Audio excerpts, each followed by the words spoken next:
தயவு செய்து இதை கடந்து போகாதீங்க. இந்த காணொலியை முடிஞ்ச பட்சம் எல்லோரும் ஷேர் பண்ணுங்கள். இது வந்து துணை முதல்வர் ஐயா உதயநிதி ஸ்டாலின், அப்புறம் முக ஸ்டாலின், முதல்வர் முக ஸ்டாலின் 2 பேர் கண் பார்வையிலேயும் இந்த வீடியோ பரவுற வரை நம்மளுக்கு வந்து ஒன்றியம் அமையாது. ஏன்னா தொடர்ந்து நம்ம போராடிக்கிட்டே இருக்கோம். நம்ம அம்மா ஜெயலலிதா வந்து உயிரோடு இருக்கும்போது அவங்க வந்து ஒரு சட்டமன்றத்தில் வந்து நம்ம ஊரை வந்து கடலாடியை 2ஆக பிரித்து சிக்கலை ஒன்றியமாக அறிவித்தாங்க. ஆனால் பல திட்டங்களில் வந்து ஜெயலலிதா அம்மாவுக்கு ஆதரவாக தான் இன்றைக்கி வர முதல்வர் ஐயா இருக்காங்க. ஏன்னா அவங்க போட்ட திட்டத்தில் எல்லாம் அவங்க என்ன பேரை வச்சு இப்போ மேம்பாலம் ஓப்பன் பண்ணாங்களோ அதெல்லாம் அது ரன்னிங்கில் தான் இருக்குது. அதே மாதிரியா ஜெயலலிதா அம்மாவுடைய ஒவ்வொரு திட்டம், அம்மா உணவு திட்டம், அதெல்லாம் வந்து இன்றைக்கி வர முதல்வர் ஐயா தொடர்றாப்புல. சிக்கல் வந்து வளர்ச்சியை நோக்கின ஒரு நகரமாக இருக்குது. அப்படி இருக்கிறப்ப சிக்கலை வந்து தொடர்ந்து புறக்கணிக்கிறது வந்து எங்கள் மனதை வந்து புண்படுத்துறதாக தான் நான் பார்க்குறேன். தயவுசெய்து ஐயா முக ஸ்டாலின் ஐயா வந்து இதை உடனே வந்து நீங்கள் அமல்படுத்துங்க. ஒன்றியத்தின் முக்கியமான சிறப்பம்சம் என்னென்று சில பேருக்கு தெரியலை. அதாவது ஒன்றியம் வந்து ஊராட்சி ஒன்றியம் வேறு, ஊராட்சி அப்படிங்கிறது வேறு. ஊராட்சிங்கிறதுல வந்து ஒரு சாதாரண ஒரு மனிதனுக்கு நம்ம வந்து போராடுறோம் பார்த்தீங்களா, அதுதான் ஊராட்சி. அந்த ஊராட்சியில் போய் நம்ம முறையிடுறோம், நம்மளுக்கு தேவைகள். எனக்கு ஏதோ தேவை இருக்குன்னா நான் போய் வந்து முறையிடுறது. ஆனால் ஒன்றியம் அப்படிங்கிறது பொதுவாக உள்ளது. பொதுவான நிதிகள் ஃபுல்லாக ஒன்றியம் மூலம் தான் வரும். இந்த ஊராட்சிக்கே வந்து ஒன்றியத்து மூலம் தான் சில பொதுவான நிதிகள்லாம் உள்ளே வரும். நம்ம ஊராட்சி பஞ்சாயத்து அது அந்த இதை நீங்கள் தெளிவாக புரிஞ்சுக்கிறீங்க. ஒன்று பள்ளிக்கூடங்கள், அதே மாதிரியே மருத்துவமனைகள், அரசு சுகாதார நிலையம், அதே மாதிரியே வெட்டினரி நிலையம், இதெல்லாம் வந்து பராமரிப்பு வந்து ஒன்றியத்தில் தான் சேரும். அதையும் புரிஞ்சுக்கணும். சாலை அமைத்தல், பாலம் டெண்டரு, இந்த மாதிரி முக்கியமான விஷயங்கள்லாம் வந்து கம்ப்ளீட்டாக வந்து ஒன்றியத்தை தான் சேரும். இன்னொன்று பார்த்தீங்கன்னா பெண்ணகரம் தொகுதி தான் அதிகப்படியான ஒன்றியம் உள்ள ஒரே தொகுதி. 23 ஒன்றியம் இருக்குது பெண்ணகரம் டிஸ்ட்ரிக்டில். ராமநாதபுரம் மாவட்டத்தில் வந்து மொத்தம் 11 ஒன்றியம் இருக்குது.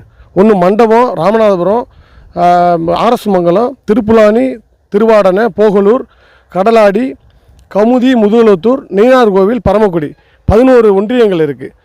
இப்போ பார்த்தீங்கன்னா போகலூரை எடுத்துக்கிறேங்க. சத்துருக்குடி போகலூர் வந்து வெறும் வில்லேஜ் பஞ்சாயத்து வந்து எண்ணிக்கை வந்து வெறும் 26 தான். அதே மாதிரியா கடலாடி எடுத்துக்கிறீங்க, அதான் இருக்கிறதே ஹையஸ்ட்டு 60. இப்போ அப்புறம் பார்த்தீங்கன்னா நெய்னார்கோவில் வெறும் 37 ஊராட்சி பஞ்சாயத்து கவுண்டிங் தான் இருக்குது. அதே மாதிரியா பரமக்குடியை பார்த்தீங்கன்னா 39 தான் இருக்குது. மண்டபத்தை பார்த்தீங்கன்னா வெறும் 28 ஊராட்சி பஞ்சாயத்து வில்லேஜ் கவுண்டிங் வெறும் 28 தான். அதே மாதிரியா வந்துக்கிட்டு ராமநாதபுரம் 25 தான்.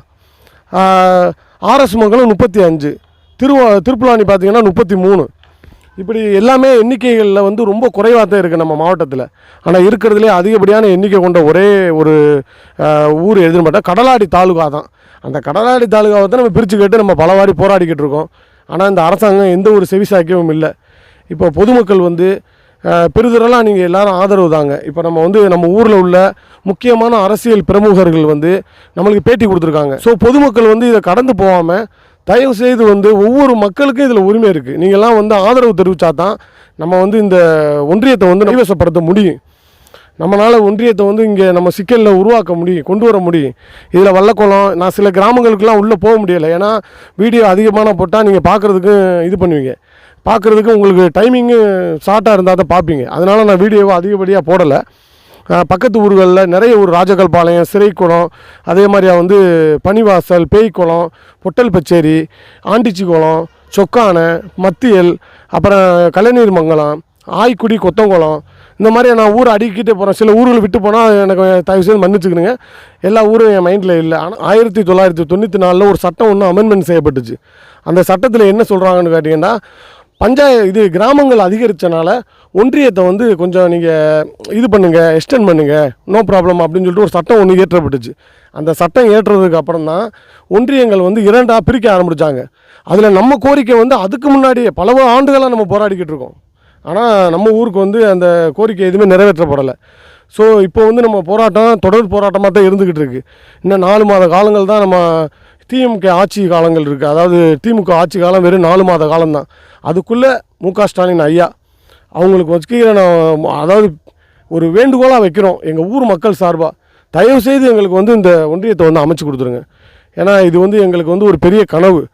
ஏன்னா இந்த மெயின் ரோட்டில் எங்கள் ஊரை நாடி உள்ள ஆயிரத்துக்கணக்கான மக்கள் பக்கத்து ஊர்லேருந்து இங்கே வந்து போகிறதுக்கான எளிமையான ஒரு தலைமையிடமாக சிக்கல் இருக்குது.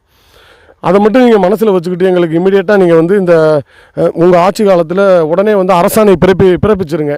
சிக்கல் பகுதியை கடந்த 2011ஆம் ஆண்டு மறைந்த முன்னாள் முதல்வர் ஜெயலலிதா அவர்கள் 110 விதியின் கீழே ஒன்றியமாக அறிவித்து ஏறக்குறைய ஒரு 14 வருஷம் ஆகி அது இன்னும் நடைமுறைப்படுத்தப்படாமல் இருக்குது.